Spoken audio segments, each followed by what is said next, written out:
Is it possible to put together a budget deck on Arena based around the most powerful card from the latest set, Final Fantasy? Because that is the focus of today's video.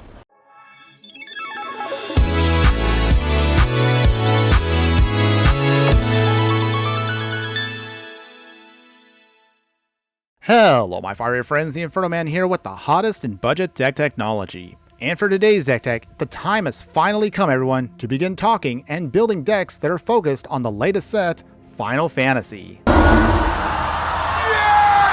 That's right. So without further ado, join me today in the Pioneer format for a deck I am simply calling Sephiroth Sacrifice. Wait, don't you kind of want to hear that awesome battle music one last time?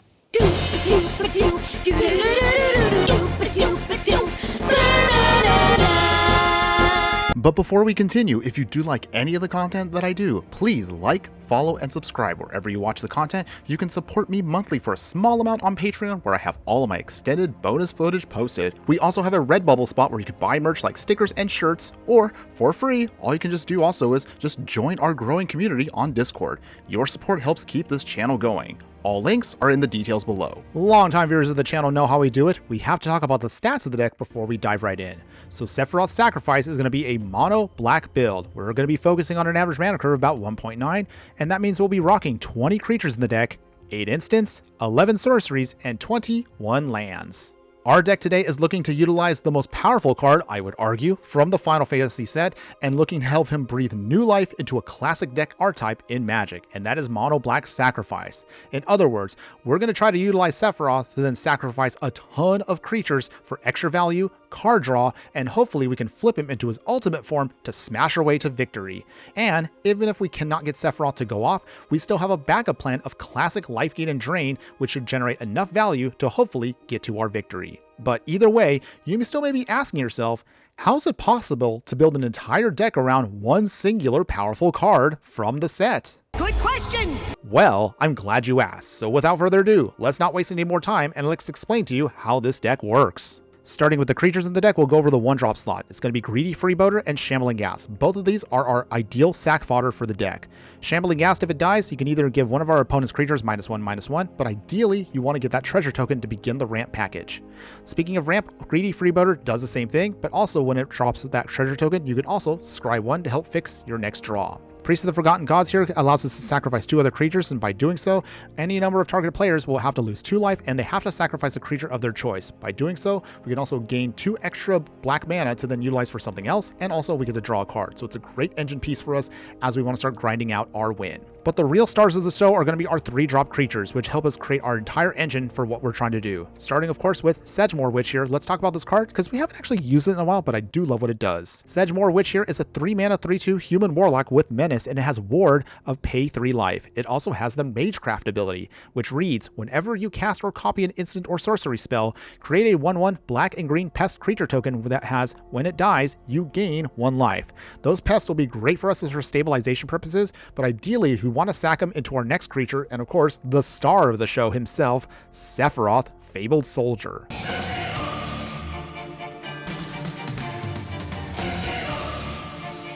Sephiroth, Fabled Soldier here is a 3-mana 3/3 human avatar soldier that reads, when Sephiroth enters or attacks, you may sacrifice another creature. If you do, draw a card. And then whenever another creature dies, target opponent will lose 1 life and you gain 1 life. If the 4th time this ability has resolved, i.e. if you sacrifice 4 creatures, transform Sephiroth into his ultimate form, which is Sephiroth, One-Winged Angel, which reads, it's an angel nightmare avatar now that's a 5/5 with flying. The supernova ability says, as this creature transforms into Sephiroth One-Winged Angel, you will get an emblem that reads, whenever a creature dies, target opponent loses 1 life and you gain 1 life. Whenever Sephiroth attacks, now you may sacrifice any number of other creatures, and if you do, draw that many cards. That is awesome! This is an insane amount of value for what this card can do. And ideally, perfect world, we should be able to flip him, no problem with all the sack fodder we have in the deck, to then make him extremely powerful and practically unbeatable once he gets that emblem online. Now, in order to support this package here, we do need to make as many of those pest tokens to sacrifice the Sephiroth ASAP. So the rest of it is all going to be instants and sorceries. So our spot removal to make sure we can keep our board protected is going to be utilizing here the slow one, Annihilating Glare. We have to sacrifice either an artifact or a creature to do so, but we have no problem with this deck, and by doing so for 1 mana, destroy a creature or a planeswalker. And then speaking of sacrificing stuff and getting extra value, we also can utilize here at our instant speed, Fatal Push. You've seen this card many times. Destroys a creature if a mana value has 2 or less, but if you trigger Revolt, that means you can destroy a creature with a mana value of 4 or less as long as a permanent you had left the battlefield this turn. And then as for sacrificing things for extra value here, we'll also utilize Deadly Dispute. You have to sacrifice an artifact or a creature, but then you get to draw 2 cards and create a treasure token for more action. Speaking of additional action here, to keep our game plan going and not have us fizzle, we'll also utilize here one of my favorite cards, Vampire's Kiss. Drain your opponent for 2 life and you gain 2 life, and you get to create 2 blood tokens, which can be utilized for Deadly Dispute, for sacrificing for Annihilating Glare, or simply you can sacrifice the blood tokens to just simply discard a card and then draw a new card. And then speaking of sacrifice here, we also have something else in case our opponent blows up our game plan here. So we also have Back for Seconds. This is a sorcery that 3 mana that also has the bargain ability, which means that we can sacrifice an artifact, enchantment, or token as we cast the spell. Before we do so, however, all we simply can do is return up to 2 target creature cards from our graveyard to our hand. But if we bargain the spell, that means we can put one of those cards with a mana value of 4 or less back onto the battlefield, and the other card goes into our hand. So ideally, if you do get blown up, perfect world, you can then bring back Sephiroth back to the battlefield using the bargain ability, and maybe even bring, I don't know, say Sedgemoor Witch back to keep your game plan running smoothly. As far as the mana base is concerned, it's as simple as can be. We're literally just rocking 20 swamps and a single copy of Witch's Cottage. If this land enters and we have at least 3 more swamps on the field, we can then bring this in untapped, and also we can put a creature card from our graveyard back on top of our library. If you do want to take this into best of 3, here's what I would recommend for you to get more value out of the deck from those matches. So for our graveyard hate, we'll utilize instead Cling the Dust as opposed to our usual Soul Guide Lantern, because again, we want to try to trigger off Sedgemoor Witch as much as possible with instants and sorceries. For control decks and combo decks, we'll utilize Duress here, then reveal their hand, and also strip away some of the more key pieces. Once we flip Sephiroth here, we can then add to him Reaper's Talisman here. It may not be the Masamune Blade, but it still provides for us good value. Equipping this to a creature, and if it attacks solo, allows us to drain them for 2 life, and also we gain 2 life for our creature. We'll also utilize here Poison the Waters. This is a sorcery speed for 2 mana, but it gives all creatures -1/-1 until end of turn. That may seem counterproductive for our deck, but ideally, if we have Sephiroth out, that actually won't be a bad deal for us, because we can then just blow away our opponent if we have a bunch of pests out to then drain our opponent on the spot, and hopefully just wash away all their small tokens as well. So again, to deal with certain cards that we just have a hard time with, maybe they have Indestructible, or maybe they have Hexproof, we'll throw in Sheoldred's Edict here. We'll also utilize Vane's Treachery here, another card from the set. This means that we can then give -2/-2 until end of turn to a creature. However, if we kick it by sacrificing an artifact or creature, which we have plenty of in this deck, we can give a target creature -6/-6 until end of turn. We'll have an extra copy of Back for Seconds here if we want to focus more on recurring certain things. And then finally, to round out our whole package here, another card from Final Fantasy, Gaius Van Baleslauer. So this is a 4 mana 3/2 human soldier that reads, when it enters, you have to choose one. Each player has to sacrifice a creature token of their choice, each player has to sacrifice a non-creature token of their choice, or they can sacrifice an enchantment of their choice. So this again kind of goes hand in hand with this edict here, just to make sure we can pick off certain things we just have a hard time dealing with. Now, as far as the tips and strategy I can give you to get the most value out of the deck, here's what it comes down to.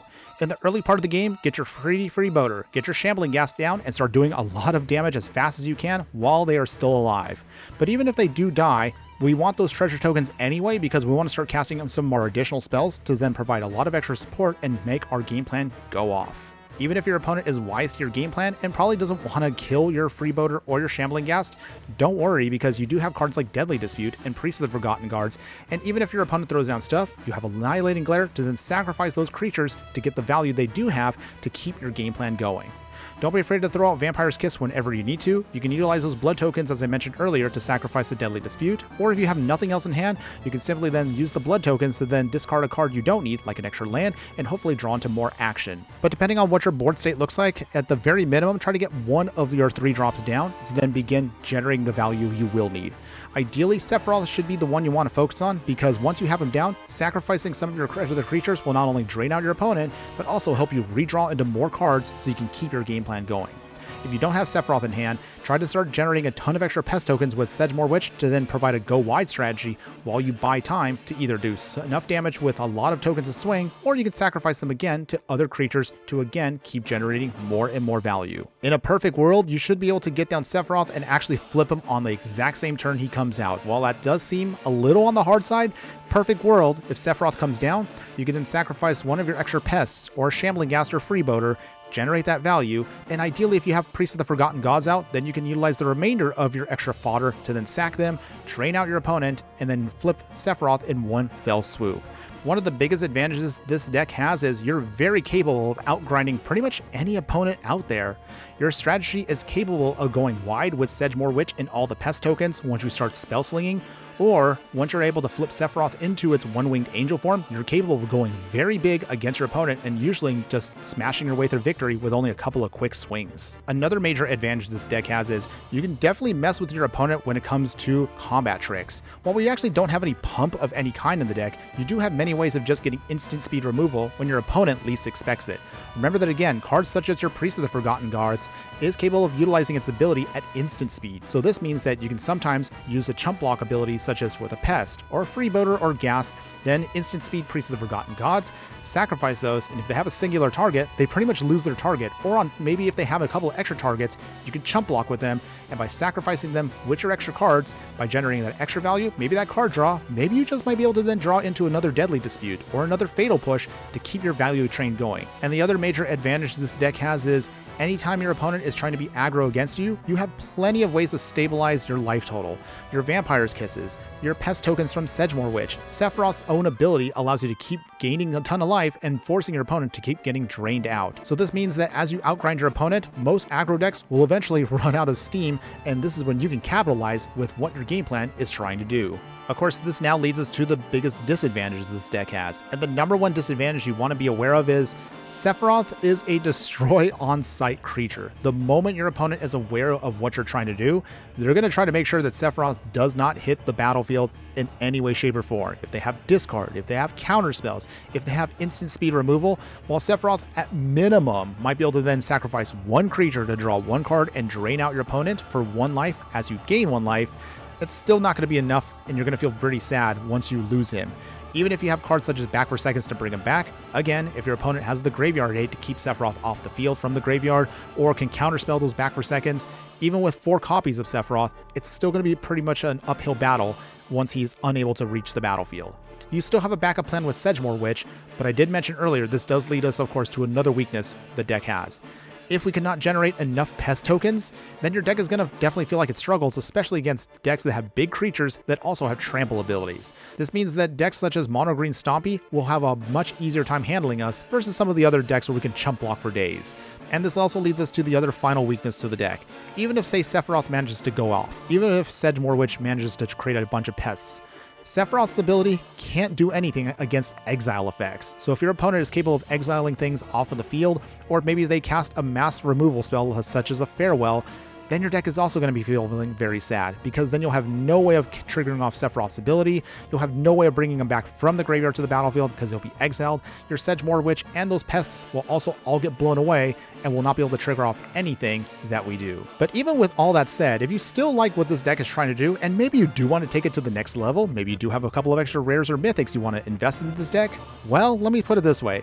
If you've made it this far into the video, thanks again, because you are my true fiery friends. And because of that, stick around for just a couple extra moments, because I'm about to show you what you can do to take this deck to the next level and upgrade it even further. Now, if you want to take this deck to the next level, here's what I would recommend for you to get that value. So we'll trim away one single Sedgemoor Witch and we'll add in a single copy of Vito, Thorn of the Dusk Rose. If this can go off with all of our life gain, we should be able to drain our opponent even faster. This goes great with pests, with Sephiroth's ability. Vampire's Kiss, you kind of get the idea here. It's actually just amazing all around. As far as upgrading the actual land base here, we have a ton to talk about here. We'll have Scavenger Grounds as our mass graveyard hate. We'll throw in a single copy of Fountain Port here. Great for us in any way. We can use it to sacrifice some of our extra tokens to draw some cards, maybe get some fish tokens. We have a ton of options for us for the deck.